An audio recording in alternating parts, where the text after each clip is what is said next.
I wore a black shirt earlier in the pregame show because I said that this could be the death of the Phillies 2024 season. Well, I'm wearing the white now. All good, great vibes. Phillies have a huge win in what I called a must-win game for the team. Tyler Mroz, Heat Ratio Sports, Phillies post-game show. Can talk about a Phillies win for once. They beat the Miami Marlins 9-5. They have 13 hits. They had an offensive explosion. Kyle Schwarber, one of the players of the game.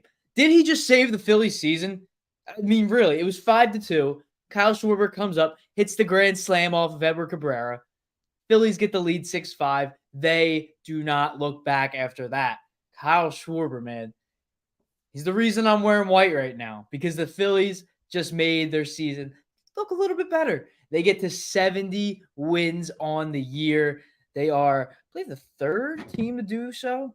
Second team in the National League. Dodgers are at 71 wins right now. They're the fourth team. Cleveland and New York both have gotten it. So Phillies, fourth team to win 70 games this season. Kyle Schwarber might have just saved that season with the grand slam. And then shout out to the Phillies bullpen. They went 4 2/3, only giving up 2 hits, no runs, striking out 7. This Phillies bullpen tonight looked on fire. It looked like the bullpen the fans are used to seeing. You had Jose Ruiz. I get his name mixed up all the time. But sometimes I say Ruiz, sometimes I say Ortiz. That's on me. It's Jose Ruiz. He got the win tonight. He pitched 2/3 of an inning. Matt Strom came in. He looked great. Jeff Hoffman struck out 3. Jose Alvarado looking good again. So maybe that one game was just a bad game. Now he's actually back. 4 out of his last 5 appearances have been pretty good. And then Carlos Estevez comes in the 9th, shuts it down, shuts the door on a potential sweep, snapped their Marlins brooms in half. And now the Phillies avoid the sweep. And for those of you who heard, shout out to my dog, Abby. She shows up all of a sudden when I have to have the door shut. And now all of a sudden she wants to come into the room. But Phillies, they won the first series against the Marlins, split the last 2. Overall, they do have the tiebreaker. It's not going to matter. The Marlins are nowhere near playoff contention. Let's go to the keys to the game. Let's recap what I said needed to happen. Needed the bats to wake up. Excuse me 1 second. I'm going to let the dog in. She's not even outside. I don't know what she's barking at. She probably heard nothing. So, yeah, bats wake up. They had 4 batters with an RBI. 8 batters recorded a hit. The only one who didn't was Edmundo Sosa. And I was in the pregame saying that if he needed a big game, if he had a big game, then he might be the starter and Bryson Stott might go to the bench. But Bryson Stott, man, 2 for 3 tonight. JT Realmuto, 2 for 3. He had an RBI. Brandon Marsh, 2 for 4. Everybody was hitting. Every batter was on their A game tonight. That's exactly what the Phillies needed to happen. Also mentioned no run first inning because the Phillies were 1-5 in the month of August when they gave up a run in the first inning. And in their 4-game losing streak, they had given up a run in each of the last games. Tonight, 3 runs, 4 hits, and a home run. 8 batters came to the plate for the Marlins. But didn't matter in hindsight, but at the time, it was an awful start. It really seemed like it was dead in the water. I was like, oh, man, here's the sweep. Here it comes. I was fully prepared to lose that game. The Phillies, they don't quit.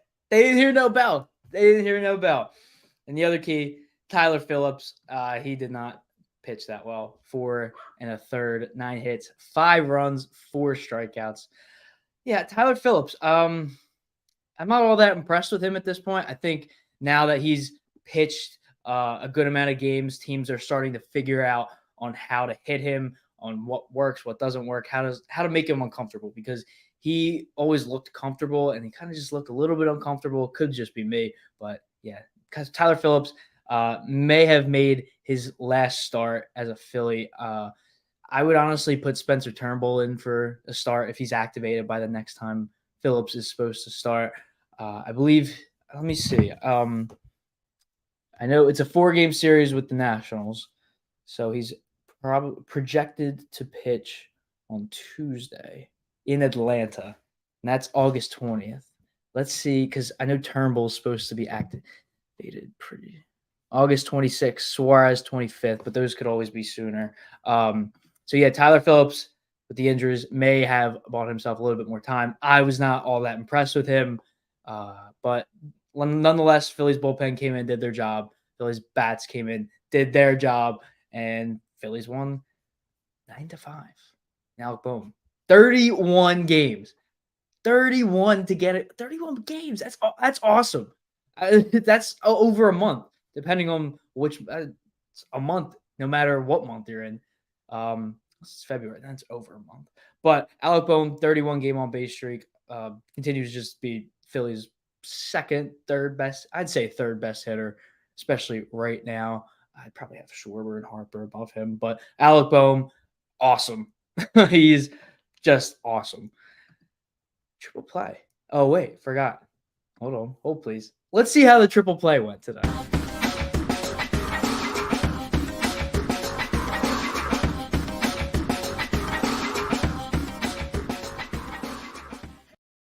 Got the slip of the finger there. We went 2 for 3 tonight. Tyler Phillips got 4 strikeouts. Very close to getting that one. Almost went 3 for 3 with these ones. Johan Rojas did hit a double. He got 2 total bases at plus 225. Great odds. And then Phillies money line minus 166. So 2 for 3. And those ones, not even close. Not even close. I said the Marlins were going to get 2 runs. They had 3 runs in the first inning. So this was dead in the water from the get-go. But we hit on 2 tonight. So we extend the streak. So if you're watching, get code HEAT. Get 50% off your best bets on Win Daily. You see the bets we do on here. We wouldn't do it if we didn't think that it was a good bet. And look, we hit another 2 tonight. So definitely keep watching and keep tracking this, because if you've been following these and you've been betting on 3 good money, then you'd win your money back. And so, yeah, see what the triple play is tomorrow. So 2 for 4 today. It's pretty good. It's 500. Just like Brandon Marsh, who's been struggling mightily recently. Over a 40% strikeout rate since June. He's finally looked pretty good tonight. I will admit he did look really good. And Nick Castellanos, what are you doing? Do you think does he think he's Tyreek Hill or something? Does he think he thinks he's faster than he is? Right after the Schwarber home run, he hit that single to left field and tried running the second for some reason. I'm not really sure why, but Nick Castellanos out by a mile at second base. Got his average went up, but his own base went down during that at bat. But yeah, I knew some people that were at the game, and I can't post footage because I don't want to get copyrighted. That's the last thing we want. Don't want these streams taken down. So yeah, there's a fan that ran on the field. Security tackled them immediately. I don't know what inning it was, but did hear there was a heckler at tonight's game. Talked about, is this a must win? And thank God they won, because the Mets currently beating down on the A's. I think that game might be over by now. It was in the 7th inning last time I checked. Game is over. Mets 9, Athletics 1. So Mets, I mean, doesn't matter now. They don't gain a game on the Phillies. Braves are in the top of the first right now. They have 2 runners on with no outs against the Giants in game 3 of their 4-game series. Giants are meh. They're one of those teams that if they make a late season push, they might have a chance at the playoffs, but probably not. It's not likely. So Braves up 2 games to 0. They're on a little bit of a win streak. So this all the more of why it was a must win for the Phillies today. So anybody watching, just let me know what you thought of the game, who you were most impressed by. Bryson Stott, it looked like he may have gotten hurt, but that was not the case. He came back in, and thank goodness he did, because he played awesome. That was one of the best Bryson Stott games I have seen in a while. He had that one game against the Dodgers where he was making awesome effort plays in the field, and he had some really good at-bats. So definitely great to see Bryson Stott, hopefully, and Brandon Marsh getting back on the right track. The Phillies end the 2-game series. Now they start a 4-game series with the Washington Nationals. Harper, Schwarber, Turner's former team. Mitchell Parker on the mound for the Nationals, 6-6 with a 4.06 ERA. Zach Wheeler, 11-5, 2.77 ERA. Phillies will be wearing the powder blue, the best uniforms in the league, maybe even in sports. So that's tomorrow. Got David. Who will win this year's World Series? Ooh, that's a tough one. You know, the right answer would be the Dodgers, but I don't think it's going to be them. I think they are just too injury prone. And Dave Roberts, not a good history in the playoffs. So I don't think it's going to be the Dodgers. The whole year I said it was going to be the Phillies, and the Phillies would at least be the National League representative. I could see Arizona going back, honestly. The way they've been getting so hot lately. They have Zach Gallen. They have Jordan Montgomery. I know Jordan Montgomery's been struggling this year, but let's not forget him in the playoffs last year. Max Scherzer went down. He was the Rangers' ace. He was a huge reason as to why the Rangers won the World Series. So right now, I've got to say, coming out of the National League, I have got the Arizona Diamondbacks. And in the American League, you know, the Guardians and the Yankees are neck and neck, but the Astros, man, they just they always show up out of nowhere. They were struggling heavily in the beginning of the season. Many people thought they might be sellers, but then they got on this big win streak, and now they are back. I believe they're in first place in the American League West. So I'm not all convinced with the pitching. Verlander's a little bit older, is not himself, but I'm actually going to go with the Yankees. As painful as that is, I'm projecting right now. As of August, was today 14th? As of August 14th, Tyler Mroz, am saying it's going to be the Yankees and the Diamondbacks. I think the Diamondbacks win it this year. They've been so hot lately. Jake McCarthy, not just hot against the Phillies, he's been hot against every team. I get a lot of hits against the Rockies in the series. Tigers won against the Mariners. Wow. Mariners have not been they're very inconsistent. You'd think they would be a lot better than they are. I thought the Tigers were going to win the American League Central this year. I said it was either going to be them or the Royals. Not going to happen. It's most likely going to be Cleveland. It would have at least been close with the Royals pick, but the Tigers, they have just been disappointing this year. They traded Jack Flaherty at the trade deadline to the Dodgers. So big win for the Tigers, big loss for the Mariners, who are in an active race for the playoffs. They're one of those teams that need to win their division in order to make the postseason, because I believe they're neck and neck in the division league, but in the wild card league, whoever's in second place in the American League West is currently out of it. Pittsburgh Pirates will get in the playoffs. That's a hot take. They've lost 10 in a row. They were in prime position. They were competing with the Milwaukee Brewers for a good chunk of the season. They're now last place in the National League Central. They are 56-63. They're on a 10-game losing streak. Paul Skeens couldn't even save them. That's a shame. 11.5 out of the division. They are how many otherwise? 7.5.